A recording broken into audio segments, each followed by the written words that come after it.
Are you ready to eat at the best restaurants at Epcot theme park? Well, stay tuned because today I have the most amazing places you can try on your upcoming Walt Disney World vacation. Number 5 is Shiki Sai. This one I added because it's fairly new. It opened within the last few months at Epcot and it replaced the former Tokyo Dining. I had an incredible experience here and I like it because it kind of has that Japanese street food fare. It's similar to when you go to like a Japanese barbecue spot and they create all of these street dishes for you. I love the izayaki sukiyaki rice, and this one came with grilled strips of beef in a hot stone bowl at your table side, along with spinach and rice in a sweet garlic sauce. And let me tell you, not only was that rice cooked to perfection, they bring it to your table and they stir it up for you. So it comes in kind of like it's little separate pieces within the bowl, and the cast member stirs it up for you, and all you just hear the sizzling and the steam rising from the dish. And the bowl, the stone bowl, keeps your food warm the whole time. And I love the flavors. They were just dancing in my mouth. And it's like, it has this hint of smokiness, not too overbearing, but it kind of went throughout the whole dish. It had like a little teriyaki hint and vibe. And I was in heaven. And the meat for the beef was tender. It didn't make me feel like I was just chewing forever. And I just really enjoyed this dish. But one of my favorite was one of the sushi rolls. This was the Tokyo Negi roll. And this one came with green onion tempura rolled with a tuna tataki and topped with jalapeno, aioli, shredded carrots, and sliced jalapeno. This was some of the best sushi I had at Walt Disney World, if not the best sushi I've ever had at Walt Disney World. Not only did the flavors like just really complement each other, it had a hint of smokiness. When they had the former Tokyo Dining, I remember eating a sushi and just being like, this was like real basic. But it was this signature location in Walt Disney World for sushi at Epcot. So when they redid this, and I could just see the sushi chefs just being so prideful and taking so much care in their art that it showed in my dining experience.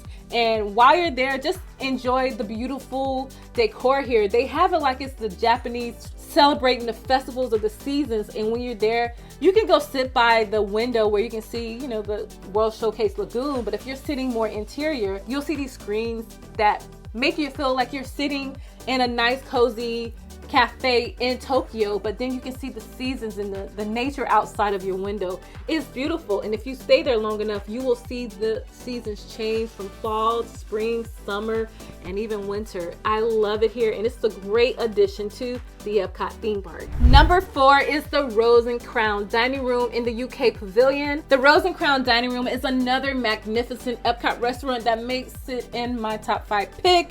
This restaurant is located at one of the choice spots in Epcot, and it serves mainly British cuisine. Just as it expected, with everything that the Crown affiliate to its name, this restaurant oozes in both royalty and tradition.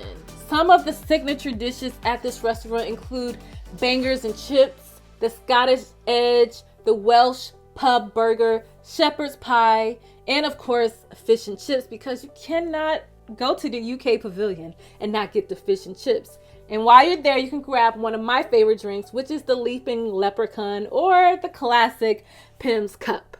Number 3 is Monsieur Paul. There is something so elegant and romantic about French dining, and I can bet this is what you would get by walking through the doors of Monsieur Paul. It's one of the most sophisticated dining experiences that you can have at Walt Disney World, as it has its own version of a progressive dining experience, very fancy, similar to something you would kind of take in at Victoria and Albert's over at the Grand Floridian Resort, to that caliber, but in the middle of a theme park. Regardless of the time you are dining at this restaurant, you can be sure of having an amazing experience.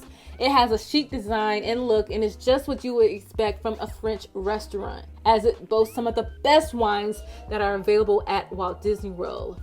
The atmosphere is great for kids, but is more perfect for adults and couples going on a nice little date while you're on your Walt Disney World vacation. And it can be a place where you can celebrate a special occasion. Maybe you're there honeymooning, you're celebrating an anniversary. It's the perfect stop for you. Here you will definitely get some of your classic French cuisine. So be ready to experience new types of food that you may not be expecting in the theme park. You will not get your standard Americanized version of French food. Here, you will definitely get some authentic versions of the French food that you would expect in the country of France. Just know that there is a dress code. This dress code is not as strict as Victoria and Albert's, but please go look at their dress code policy on their website just to make sure that you are compliant, because this is not your everyday theme park restaurant. And as you can see, it's not cheap to eat here. You can expect to spend about $200 per person. So keep that in mind. Number 2 is Space 220. Get ready to go on an out of this world culinary journey at Epcot. Space 220 is not only one of Epcot's fine dining experiences, it is also an immersive experience. As you walk up to the Mission Space Pavilion, you're greeted by cast members who are ready to take you 220 miles above Earth to the space station, where you will see Epcot drop away under your feet, and then you'll look up to see the space station rapidly approaching. It's one of the coolest things you can do at Epcot for your dining experience. And when you walk in, you'll step off of the space elevator, walking past the grow zone, a spinning produce which represents the fresh ingredients on the menu that you will partake in. And while you're guided to your table, you will see a panoramic view of Earth, as it is the backdrop of this incredible Space 220 restaurant. It is so cool, and you'll see some little surprises going past you in outer space while you're enjoying your food. Now let's talk about the food. I enjoyed every dish that I had on this prefix menu. You'll be able to choose from 3 selections, which is the liftoffs, which are your appetizers, the star course, which is the main entree, and the supernova sweets, which are your desserts. I, of course, had the Neptuna tartare.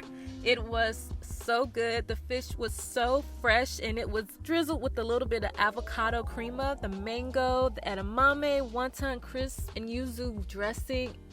It was so good, and that crunch of the wonton crisp just added such a nice balance to the tuna. Then for my star course, I had the slow roasted Crystal Valley chicken. This is some of the best chicken I've had on Walt Disney World property, as it is a 48-hour brine piece of chicken with Spanish chorizo, plantain, roasted garlic, tomatoes, and so much more. Let me tell you, this chicken is so flavorful, so tender, so juicy. I didn't need to add anything to it. It was my favorite part of the whole cuisine. And then, of course, I ended my dinner with the Blue Planet, which was the chocolate cheesecake with the cookie crumbs, vanilla truffles, and raspberry. And that chocolate that was kind of cut with the vanilla truffles, that gave it that nice little crunch from the cookies. Chef's kiss. It was so good. And of course, I had to get my own adult beverage, which was the Command Center of the Kinship Gin, the Saint Germain Elderflower liqueur, my favorite, lemon juice, and to top it off, it had the citrus elderflower foam. It was so delicious, so divine. And that's why this is the number 2 restaurant on my list for the best restaurants at Epcot. Now, my number 1 pick is Takumite. That's also located in the Japan Pavilion at Epcot. And if you thought Monsieur Paul was like up there, this place is tasted up 2 notches. I still can't believe that this is in a theme park. Now, when Takumite first opened, I wasn't really a fan of it, and that might have been the dish I received. I did the duck. I should have kind of stuck with more of a steak, something that I was familiar with, to give a fair, honest review. So I went back this time. I didn't know that they had changed their whole way of doing service there. So the first time I went there, it was more so based on you just order a la carte. You just order an entree, you get it. Now it's more of a progressive dining experience, meaning you pay one price and then you receive an appetizer. I believe there are 6 courses amongst all of the food that you're eating, and you'll definitely be full at the end. As you walk through Takumite, you'll notice the natural beauty of Japan infused everywhere inside of this restaurant at Epcot. Once you are guided to your seat, you will be immediately placed into a peaceful state of mind as you absorb the mixture of nature and artistic craftsmanship of the world. Now, Takumite, they do offer a wide range of Japanese dishes and drinks that will leave you asking for more. So you have the main omakase menu, which is called the Kiku, and then the plant-based omakase menu, which is called the Hatsu.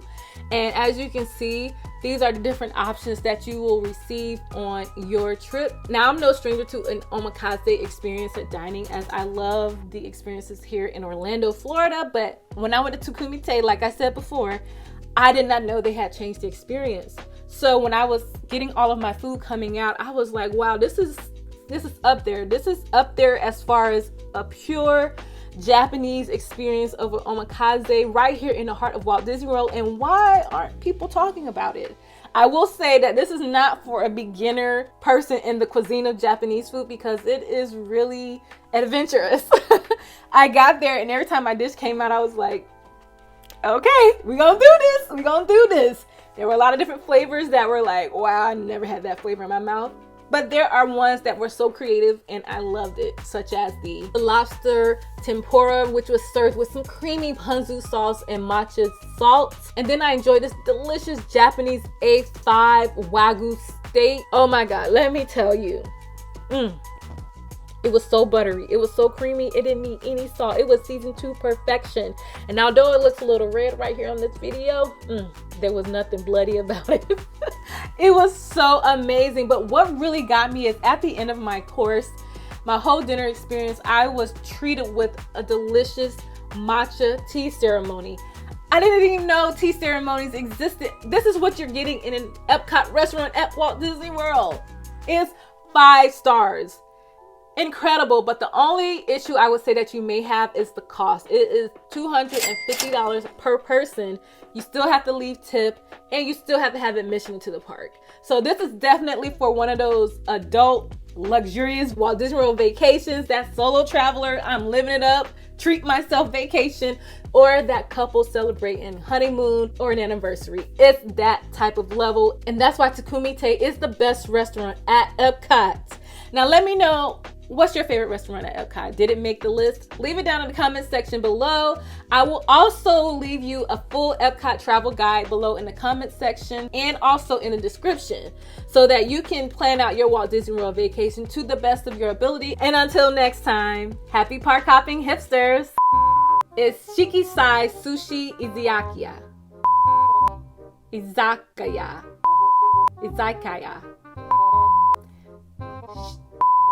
It's Shikisai. I've pronounced that about 3 times, and that's where I'm ending because I'm tired of Epcot creating these restaurants I can't pronounce the names. Okay.